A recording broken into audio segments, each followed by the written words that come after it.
Hello, ladies and gentlemen. Green Raven here. So, snow has fallen. Well, depending on where you live in the world, I guess, and what time you watch this video. For those of you watching as soon as I upload it, in the northern hemisphere, snow has fallen. Winter has started, and I've decided to get back. Well, not so much that I decided, but my living situation has improved that I can afford to squander time away on playing video games again.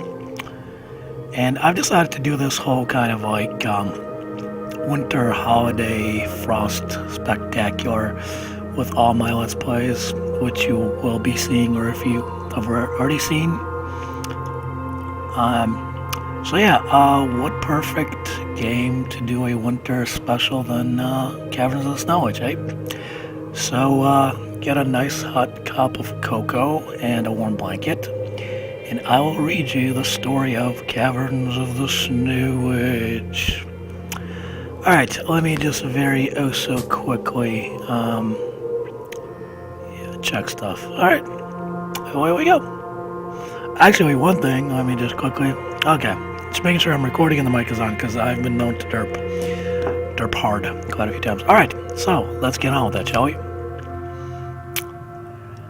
Caverns of the Snow Witch is a fighting fan. Yeah, okay, we know most of the stuff. You are the hero. You can only go through choosing the correct path, finding equipment, yada yada yada. 3 game modes. Adventure. Play Caverns of the Snow Witch exactly how Ian Livingstone designed it. Very little has changed from the printed version. You start with stamina calculated. Hardcore hero. If you have played Caverns of the Snow Witch, have made mode which or have blah. Test your courage of Ice Finger Mountain. Yeah, we won't be doing that. We won't be You also start the adventure with only 3 Turkish delights. Oh yeah. I have Turkish delights enabled. Because rations, provisions, Turkish delights. Yeah, good dice. 24 good. No, 26 too big. 24 is good. Alright, anyways, hardcore hero and free read. Yeah, we won't be doing free read. Heals, free choice, back button, yeah, no. We will not be doing hardcore, but we will be doing adventurer. Alright.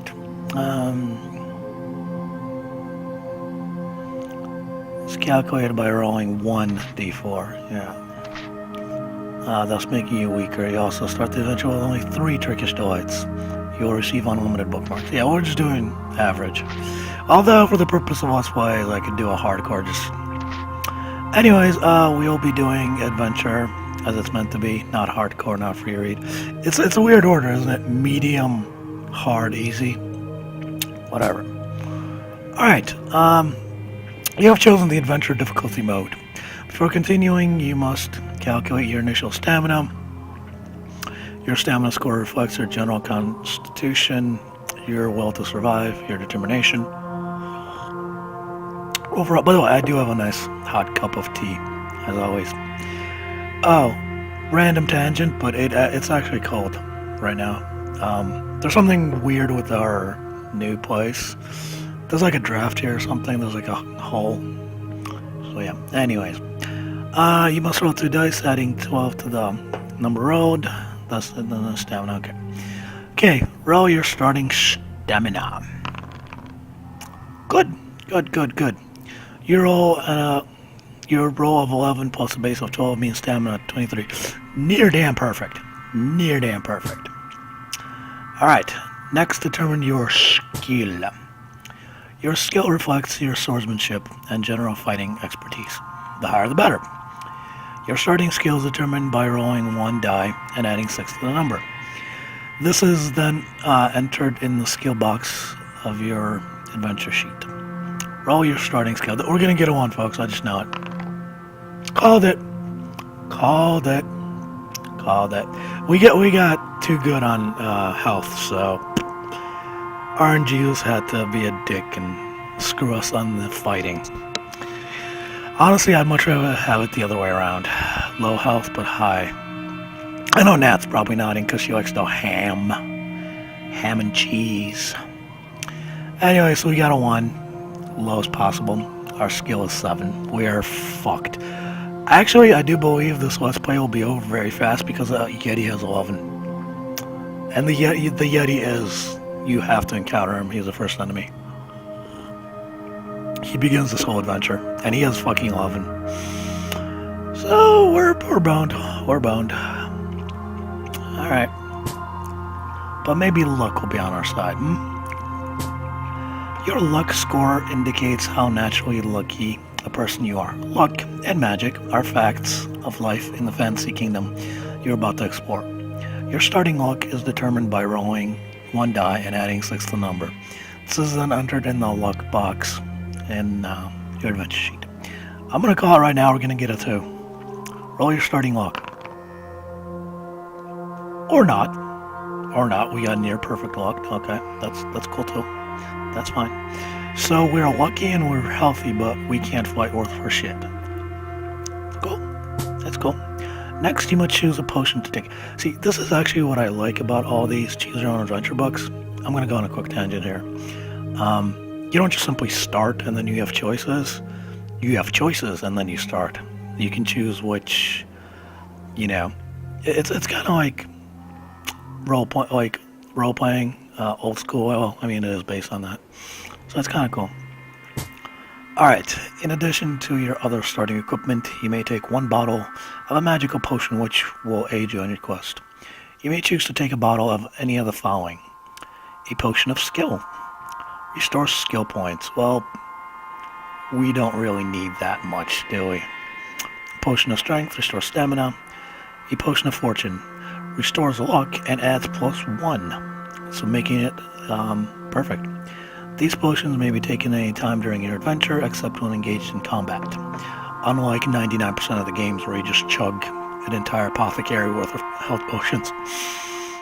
Taking a measure of potion will restore skill, stamina, or luck, scores to their initial level, and the potion of fortune will add 1 to your initial luck before luck is restored. Each potion contains enough for 1 measure, so remember to use it wisely. Once you have selected a potion on your journey, you may begin. May the luck of the gods be with you on your adventure ahead. Normally when I play, I try to take a skill one, but that's if we have at least decent skill. We have literally the worst possible combat ability. So, I feel like luck will be our thing. Lucky, lucky, lucky, lucky, lucky, ducky. Potion of fortune has been taken. Alright. And away we go. Quickly, retro look. I think I showed this in the last one, but yeah, one of these things has retro look, so it's pretty cool. But that's a little too hideous for me. Call me shallow if you want. I like that. Anyways,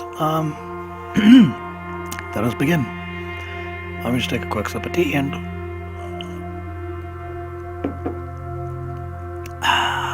Nat, you have your own adventure books, by the way. I would love for you to read me one.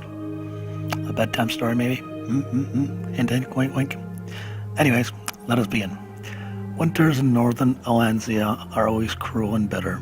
The snow falls thick, and the icy wind blows hard, chilling everyone to the bone.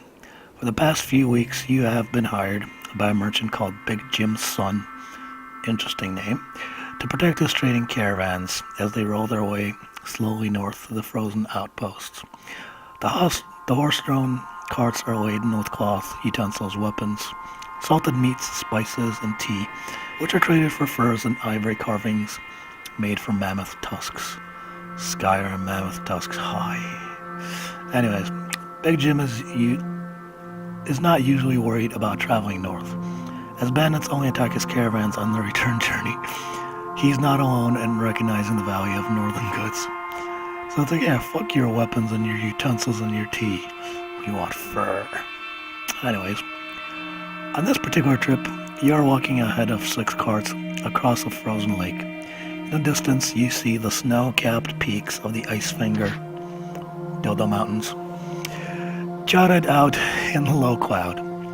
Your destination lies at the base of the mountains, where the Northmen meet the trade. Snow is falling, but not too heavily.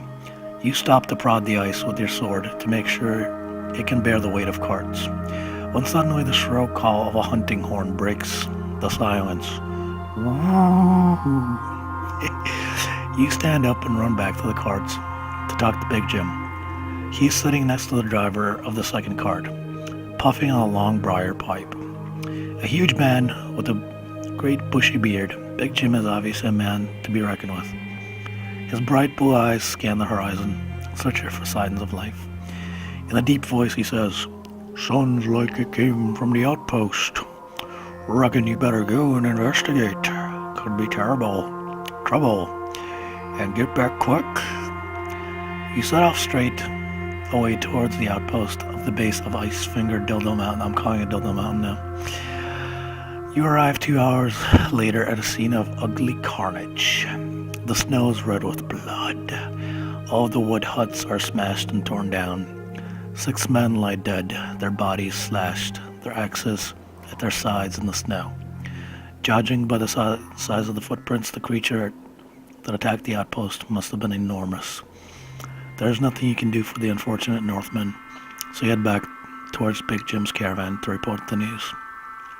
You reach them in an hour, just as daylight is fading, and relate the terrible events that have befallen the outpost. Big Jim orders the carts to be drawn into a circle to protect his men during the night.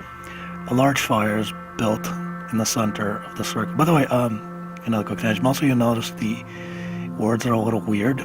That's because the original handbooks were from England. So that's why you might notice center with an E at the end and color with a U in the middle. And anyways, you sit down beside to talk to Big Jim. Everybody is nervous, and a guard is posted to watch for signs of movement outside. In a low voice, Big Jim asks you if you will hunt down the terrible creature, for otherwise his business will be forever ruined. You smile and reply that you'll track the beast, but only for a purse of 50 gold pieces. Jesus Christ, man, what kind of poor kingdom are you living in where it's... Whatever. Big Jim's jaw drops open, and it takes a great deal of persuasion before he agrees to your demand. The snow finally stops falling as you settle down for the night. Sleep is a long time coming, for your mind is active with thoughts with the impending hunt. Yeah, my mind is always active with impending thoughts. Anyways, when you wake just after dawn, the fire is reduced to dying embers. Wisps of smoke rise gently from the morning mist. Not a sound is heard. You walk over to where Big Jim is sleeping and tap him on the shoulder. He wakes with a start, and you tell him that you are setting off and hope to be back later in the day. You wave to the guard as the snow starts to fall again and make your way back to the outpost. Now turn over. By the time you reach the outpost again, the bodies are blanketed with snow and the beast's footprints are covered over. The visibility is poor as you set off towards the mountains where you hope to find the abominable,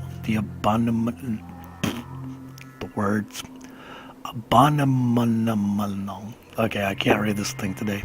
The abominable killer beast. The snow on the mountainside is soft. Yeah, it's bugging me that I can't read this right now. Anyways, and you sink up to your knees as you climb slowly. You soon find yourself at the edge of a crevasse, which is spanned by an ice bridge. If you wish to cross the crevasse by the ice bridge, turn to 335. If you'd rather walk around the crevasse, turn to 310. Alright, decision time. Decision.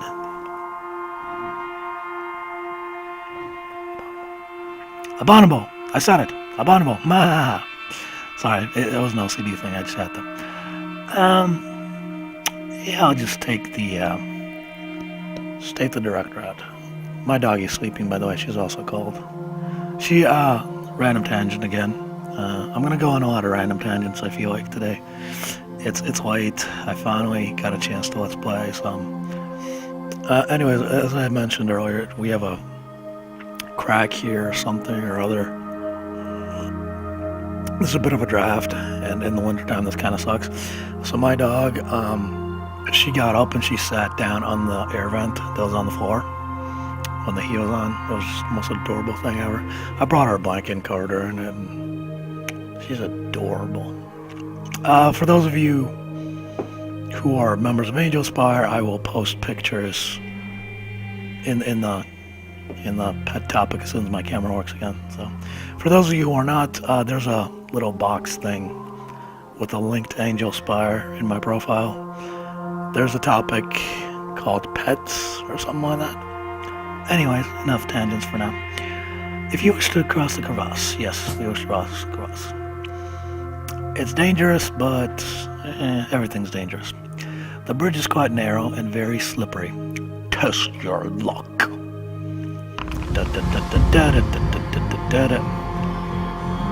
You needed a luck score of 11, and you rolled a luck score of 11.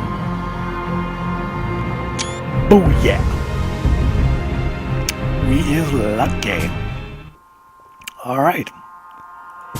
Almost every time that I play this game, I felt there. Like, I played this game a good deal. Like most of the adventure books already. I played them at least 10, 15 times. And pretty much 12, 13 times I fell in. So, yeah. You tread carefully over the bridge. Safely across the crevasse, you continue your slow trek through the snow. Turn to 1 to 212. Uh-oh, doggies. These dogs look very funny in classic mode. They're like, what the hell are these things? But then again, it's like 80s art, so can't really. Anyways, using your sword, you cut hand and toe holds into the side of the crevasse and haul yourself up. The wind starts to howl, blowing gusts of snow in your face. You put your head down and stride into it. Above the howl of the wind, you suddenly become aware of another sound. The howling wolves. You draw your sword while trying to peer through the snow. Oh, neighbors. Dog, dog, dog. Please don't. Dog, sleep. Don't. Real quickly, as I mentioned, well, some of you may not know, but we live in a condo now, which is basically an apartment. Our dog's still not used to having neighbors. So she occasionally goes berserk when she hears people, especially if somebody wakes her up, like now. So if you hear barking, that's our dog going crazy for neighbors. Anyways, as if out of nowhere, 2 snow wolves appear in front of you, hunched ready to pounce. They are completely white except for blood-red eyes. Suddenly, one leaps at you. I haven't checked my previous Let's Play of Caverns of the Snow. Good doggy.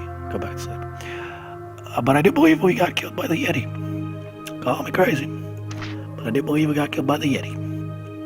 You must fight. Fight on.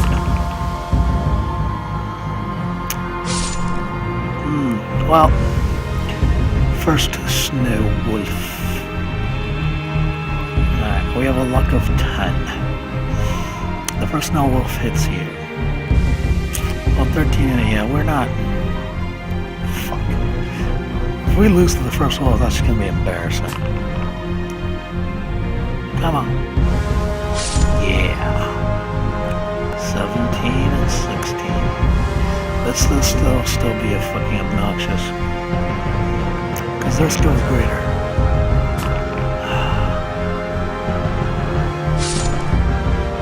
Fight on.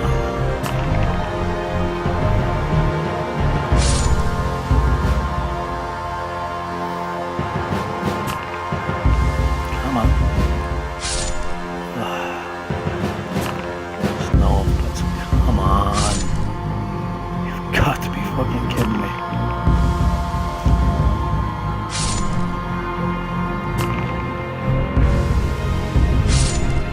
Yay! We're killing the puppy. Well, that's doing it. These are not killing what's on because we suck.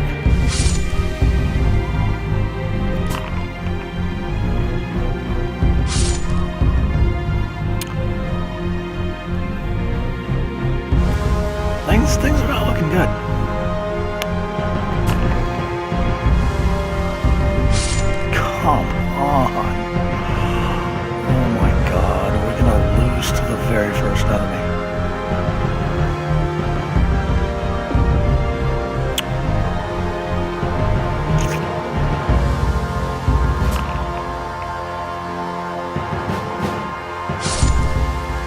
Fuck yeah, let's test our luck. As we get lucky, we kill that fucking wolf. Test your luck. You have defeated the first snow wolf. You must now face the second snow wolf. Fight on.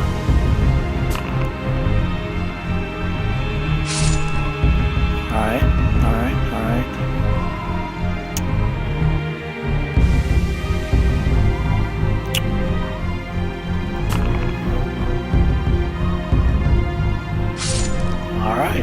Alright. Alright, test your luck. Come on. Oh yeah! You are lucky your weapon hits hard. Hard. Do 2 more damage. Alright, this is for all the marbles. Come on.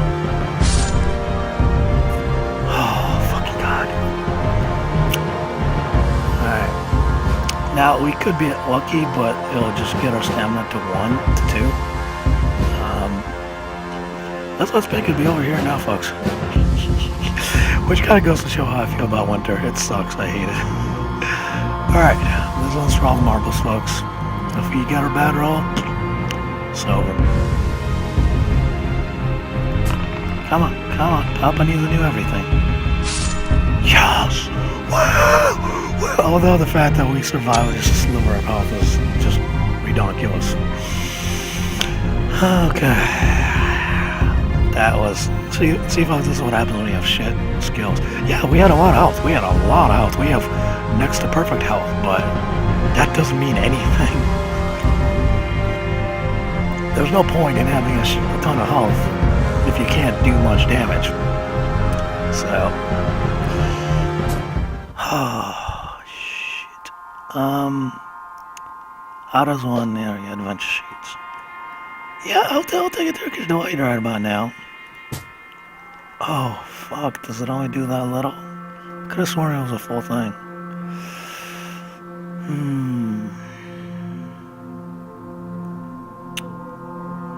Yeah. Okay, we're gonna need to... Actually, I do believe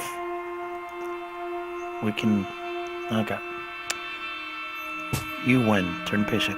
You step past the bodies of the wolves and continue your journey through the swirling snow. The climb becomes steeper and the going is down. Oh shoot. We're gonna need to munch on a little more. There we go. You'll see why if you haven't watched the previous part. Turn to page 337. The snow is beginning to fall very heavily, swirling around in the strong wind. A blizzard is starting. If you wish to use your sword to dig a shelter in the snow, turn to 281. If you'd rather press on, turn to 229. Yeah, let's just play it safe. You could make a run for it before the blizzard gets bad, but it's easier to just, safe than sorry. You hurriedly cut blocks of ice out of the mountainside and build a makeshift igloo. You crawl in it as the blizzard bows down the mountain with ferocious power. Your body heat is retained inside the igloo and you keep warm. However, you must eat 2 portions of your Turkish delight to regain strength after the tiring walk and the effort of building the igloo. This does not increase your stamina. An hour later, the blizzard dies down, and you crawl out of your shelter to continue on your quest. Whatever could be worse. Underneath an overhanging rock, you see a small wooden hut built against the side of the mountain. Its roof is piled high with snow, and long icicles hang down from the window ledges. You see a set of deep footprints leading from the hut up to the mountain. If you wish to enter the hut, turn to page 36 if you wish to follow the footprints in the snow. Yeah, let's have our last meal, shall we? I have a feeling we're going to die to the Yeti. After I'm done with this recording, I'm going to quickly pop over on YouTube and see my previous run of this. I do believe we also lucked out against the Yeti, so... Anyways, the front door of the hut is frozen shut, and you have to batter it with your shoulder to open it. There's only one room inside the hut containing the belongings of a fur trapper. Traps, furs, and sacks are stacked in a corner in the room. A wooden bed, a table and chair, and some cooking utensils show sign of recent use. And the ashes in the fire are still warm. If you wish to put on some logs in the fire and warm up the cold stew in one of the pans, turn to 118. If you'd rather leave the hut and continue your quest, yeah, well, like I said, our last meal. The fire is soon roaring, crackling in the hearth. The heat of the flames radiates through your body, and you revel in the warmth. The stew is delicious, and you feel your strength returning. You gain 3 stamina. Really? Again? I could have sworn it was much more. Alright, whatever. With renewed energy, you decide to leave the hut and continue your quest. Yeah, let's gobble down our Turkish delights. There we go. We're ready for a proper ass kicking. With renewed energy, you decide to leave the hut to continue your quest. As you're about to leave the hut, you catch sight of some weapons lying under the bed. If you wish to take a couple of them with you, turn to 225. If you do not wish to be encumbered by the additional weight in order to leave without the weapons, turn to 263. Yeah, we're gonna die anyway, so... Yoink! You take a warhammer and a spear before leaving the hut. Warhammer. Sword. Spear. Warhammer. Outside again in the deep snow, you set off on the trek up the mountainside, following the footsteps in the snow. Turn to 190. The high altitude and thin atmosphere make you pant for breath, and as you continue your steady climb, use 1 stamina point. Motherfucker. If you're still alive...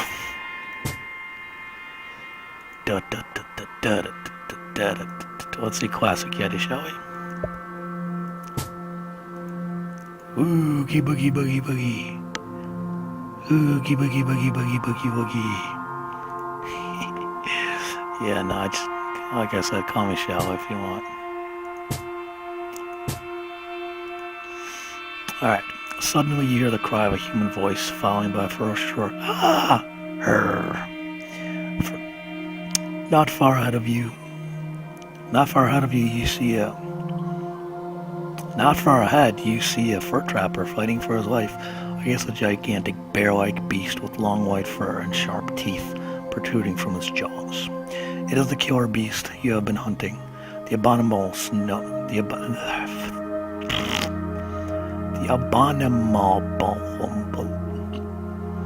I can't read for shit today. The abominable snow yeti. And there was no snow in there either. You watch the unfortunate trapper being gashed by the yeti's claws and falling face down in the snow. Incensed by the vicious attack, you scream at the yeti, "Yo, bro, that ain't cool!" and run through the snow to attack it. Turn to page 77. Are you carrying a spear? If you are, turn to 391. Alright, this one's for the marbles. Carefully you lift the spear in your grasp, aiming at the yeti. If you have frostbite in your sword arm, no you do not. If not, turn to 249. Gripping the shaft tightly, you pull back your arm and hurl the spear at the snarling yeti. Roll that, come on. If you roll 1, we gotta roll 1. Fuck. You roll the 2, because of course we roll the 2. The spear flies through the air and thuds in the yeti's shaggy chest. It roars in pain but does not fall. You quickly draw your sword to fight the enraged beast. 1 is basically near kill. Either kill or near kill. The yeti's off to like 2 or 3 health or something like that, so... Yeah, with our shit fighting skill, this is the end. You must fight. Mortal Kombat! Oh, the Yeti has 10 this time. Last time he had like 11. Either way, we're gonna get our asses whooped. Either way.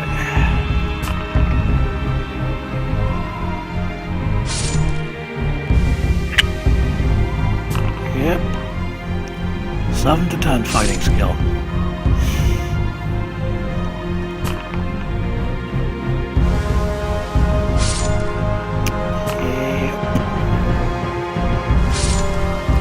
We actually hit him! Woo! Test your luck. We're gonna have to test our luck against every hit we make against him. Just, you're lucky. Your weapon hits hard. You do 2 more damage. Oof. Wow, that's...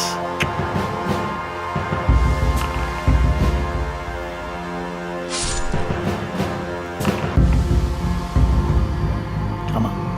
Papa needs a new pair of everything. Test your might. Unlucky, your hit was just the gaze. You do 1 less. No. Why, bro? Why? RNGesus, why? Come on. Come on. Papa needs a new pair of everything.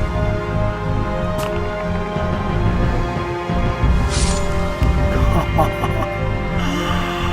Oh my god, we're getting so screwed.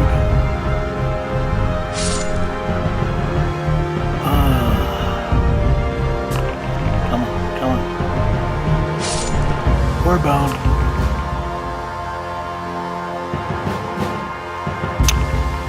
Oh, this is for all the marbles. You're overcome by your enemies. You are defeated. You are dead. You have succumbed to your quest to find the crystal caverns and locate the treasure of the Snow Witch. The end. Dun dun dun. I could be mistaken. But I'm pretty sure that that's exactly what happened last time. Anyways, boys and girls, that will do it. I may or may not give this another shot in the future, but we'll see. I mean, I'm actually going to be doing more visual novels and stuff, but I'm saying for my whole winter run. Anyways, enough talking and rambling. It's like 30-something minutes, so bye-bye. Thanks for watching. Hope you enjoyed.